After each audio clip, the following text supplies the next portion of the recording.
Et ben voilà, hier le 21 février 2024, l'axe Rabat-Madrid s'est encore renforcé. Il a été même bétonné, pour reprendre l'expression de certains analystes et observateurs des relations maroco-espagnoles. Après avoir été snobé pour l'Algérie, après avoir été snobé et méprisé par Tebboune, voilà que l'Espagne, comme je l'ai dit, comme je l'avais prévu, comme je l'avais averti, voilà que l'Espagne se tourne encore une fois davantage vers le Maroc pour approfondir ses relations avec le Maroc, pour approfondir son alliance avec le Maroc, parce qu'elle pense, parce qu'elle estime, et à juste titre, voilà, comme elle n'arrive pas bien à parler avec l'Algérie, comme elle n'arrive pas à travailler avec l'Algérie, comme elle n'arrive pas à se réconcilier avec l'Algérie, et ben l'Espagne sécurise ses intérêts économiques, renforce son axe de coopération avec le Maroc, avec Rabat. Voilà, une semaine à peine, 10 jours, le 12 février, même pas 10 jours, 9 jours à peu près, une semaine, le 12 février 2024, l'Espagne et l'Algérie devaient se réconcilier, avec cette visite importante du chef de la diplomatie espagnole, José Manuel Álvarez, qui devait venir à Alger, qui devait être reçu par Abdelmajid Tebboune, dans une audience officielle, qui devait être accordée, au cours de laquelle l'Algérie et l'Espagne devaient commencer un processus de réconciliation pour tourner définitivement la page, d'une année et demie de crise, de guerre froide politique et diplomatique, et d'un bras de fer et de sanctions économiques décidées par l'Algérie à l'encontre de l'Espagne. Eh ben, ça ne s'est pas fait. Rappelez-vous, on en a parlé. Abdelmajid Tebboune, c'est lui qui a annulé l'audience qui était prévue initialement avec José Manuel Álvarez. L'Espagne a très mal pris ce geste humiliant et elle a décidé d'annuler tout court la visite à Alger de son chef de la diplomatie. Et du coup, l'Espagne et l'Algérie ont raté l'occasion. L'opportunité a été gâchée, une opportunité pour se réconcilier, pour se retrouver. Qu'est-ce qui se passe? Une semaine après, l'établissement espagnol se tourne vers qui? Vers le Maroc. La politique de Tebboune et du régime Tebboune est une politique qui arrange le Maroc. On est en train de faire des cadeaux. Mais franchement, les Marocains devraient remercier Dieu, lui et jour. C'est des cadeaux. Tu nargues l'Espagne. Tu la méprises. Tu la provoques. Tu essaies de l'humilier, ben l'Espagne fait quoi? Elle riposte, ok, je vais aller vers le Maroc. J'ai pas d'intérêt avec l'Algérie, ben les Espagnols sont pragmatiques, ils cherchent à protéger leurs intérêts, les intérêts de leurs entreprises, et ben ils sont partis au Maroc. D'abord, il faut savoir que cette visite du chef du gouvernement espagnol, Pedro Sánchez, à Rabat, n'était pas médiatisée auparavant. Ça a été une visite surprise. C'est-à-dire qu'elle a été préparée au cours de cette dernière semaine, à l'exception de l'agence de presse espagnole EFE qui a annoncé cette visite. Aucun média espagnol de grande envergure ou là des médias marocains de grande envergure très proches des autorités n'ont annoncé préalablement cette visite. Dès son arrivée à Rabat, donc ça veut dire qu'elle a été préparée pas à la dernière minute, mais elle a été... إخواني ما تنسوش الاشتراك في القناة وتفعيل الجرس وكذلك مشاركة الفيديو مع جميع الأصدقاء ومشاهدة ممتعة. Se sont organisés avec les autorités espagnoles pour organiser un événement qui renforce leur alliance et le Maroc a voulu certainement rassurer l'Espagne. Les Marocains ont été très intelligents. En fait, les Marocains, ils font quoi? Ils font rien. Ils attendent les maladresses du régime algérien et eux, ils s'adaptent aux maladresses. Je trouve un adversaire qui fait que des conneries. Il fait que des bêtises. À chaque temps, tu attends juste à ce qu'il fasse une bêtise. Et toi, tu vas en tirer profit de cette bêtise. Voilà ce que fait le Maroc. Il tire profit des bêtises du régime algérien. Les Marocains, donc, ils ont entendu ce qui s'est passé après le 12 février. Ils ont bien vu la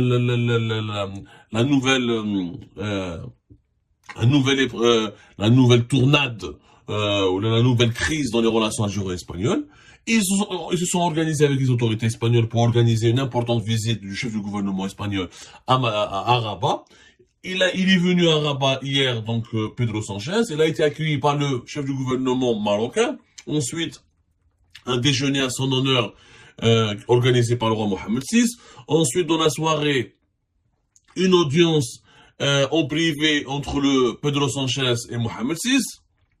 Ensuite, des communiqués officiels et des échanges. Et résultat des courses, le Maroc et l'Espagne, comme l'Espagne, elle souffre les entreprises espagnoles ont souffert en tout cas, des sanctions économiques de l'Algérie, et ben le Maroc a ouvert encore une fois les portes de son marché aux entreprises espagnoles pour rassurer son partenaire espagnol. Enfin, que le message est clair. À cause de nous, vous avez des problèmes avec l'Algérie. Et ben, nous, on va vous indemniser. On va vous permettre de faire des affaires. La preuve, le Maroc envisage d'investir 50 milliards de dollars, 45 milliards de dollars plus exactement, d'ici 2050, dans des infrastructures importantes du pays, des ports, des aéroports, des trains, etc. Et ben, les entreprises espagnoles vont avoir une part importante de ces marchés. Un exemple, le Maroc a lancé un appel d'offres pour acheter 150 wagons de trains de moyenne distance pour une valeur de 1,6 milliard d'euros. Là, les entreprises espagnoles qui étaient exclues de ce marché ont été associées, ont été invitées à participer à ce marché. Le Maroc aussi envisage de faire une nouvelle ligne de TGV de 1300 km entre Oujda et Agadir et moderniser plusieurs de ces ports et de ces aéroports. Et là, les entreprises espagnoles ont été conviées à participer à ces projets-là et à ces marchés, à candidater, à concourir pour ces marchés. En clair, le Maroc va réserver une partie de ces 45 milliards d'euros qui seront investis à des entreprises espagnoles. C'est la promesse et l'engagement qui a été fait par le Maroc à l'Espagne. Donc, c'est l'objectif de cette visite. Pedro Sanchez n'est pas venu au Maroc pour danser, ou là pour manger du couscous, ou là pour manger une pastilla, ou là, etc. Il est venu pour défendre les intérêts de son pays. Et les intérêts de son pays, c'est les intérêts de ses entreprises. Le Maroc a consolidé son axe, son alliance avec l'Espagne en travaillant sur des projets économiques majeurs. Le Maroc et l'Espagne vont organiser ensemble, rappelez-vous, la Coupe du Monde de football en 2030. Donc les deux pays vont coopérer énormément. Et à cause de l'Algérie, ou grâce à l'Algérie, le Maroc et l'Espagne ont approfondi dans des proportions exceptionnelles leur alliance. Clair, net et précis, encore une fois, vous êtes bien sûr, concernant la question du Sahara occidental, le chef du gouvernement espagnol, lors d'un communiqué officiel confirmé par les agences de presse marocaines et espagnoles, ont reparlé du soutien officiel et qui n'a pas changé d'un iota de l'Espagne au Maroc concernant le dossier du Sahara occidental. L'Espagne considère toujours le plan d'autonomie marocain comme la base la plus sérieuse, réaliste et crédible pour la résolution de ce conflit et de ce différend, ce qui prouve que donc les pressions algériennes sur l'Espagne n'ont absolument abouti à aucun résultat concret. Et que donc, Pedro Sanchez, en allant à Rabat, il a encore accentué ou il a mis en valeur le soutien de l'Espagne au Maroc qui n'a pas changé. Donc c'est un revers, encore une fois, pour l'Algérie sans diplomatie qui nous a fait croire qu'au bout d'une année et demie de pression, l'Espagne a fait évoluer sa position, ce qui n'est pas du tout vrai. Le Maroc et l'Espagne ont décidé de travailler ensemble.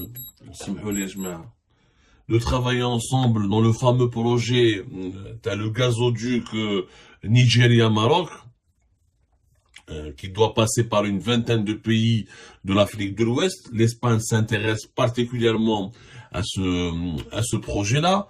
Donc, il y a des gros projets stratégiques en Afrique, comme le gazoduc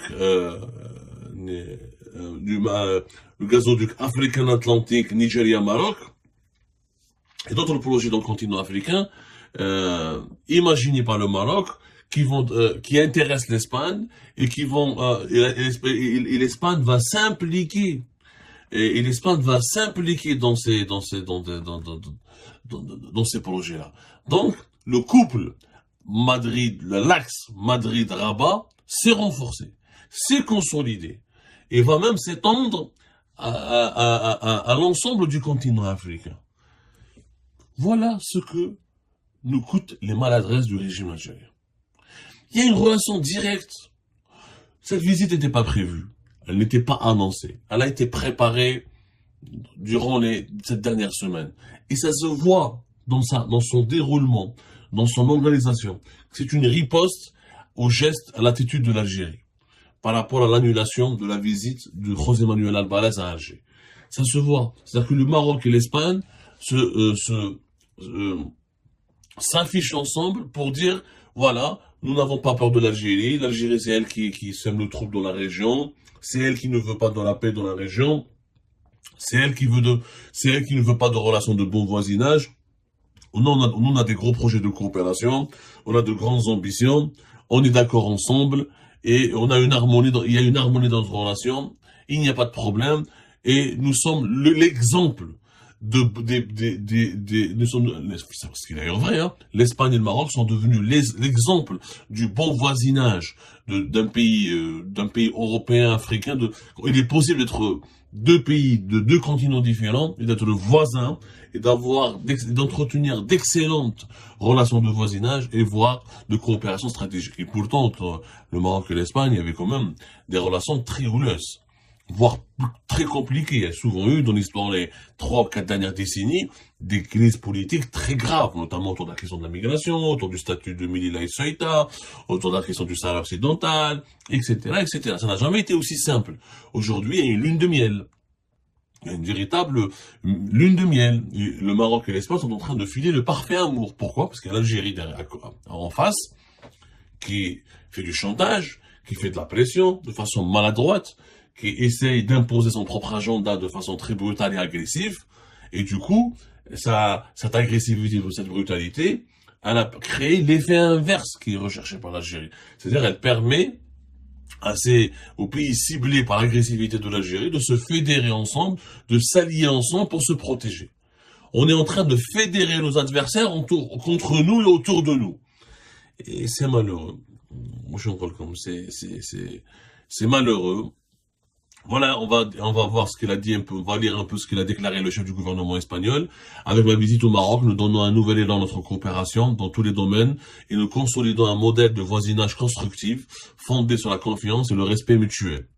Voilà ce qu'il a déclaré Pedro Sanchez. Cette visite met en évidence notre volonté commune de continuer à promouvoir les relations bilatérales stratégiques tant pour l'Espagne que pour le Maroc. Nous avons réaffirmé notre détermination à poursuivre la feuille de route adoptée en 2022, grâce à laquelle nos relations se trouvent à leur meilleur moment depuis des décennies.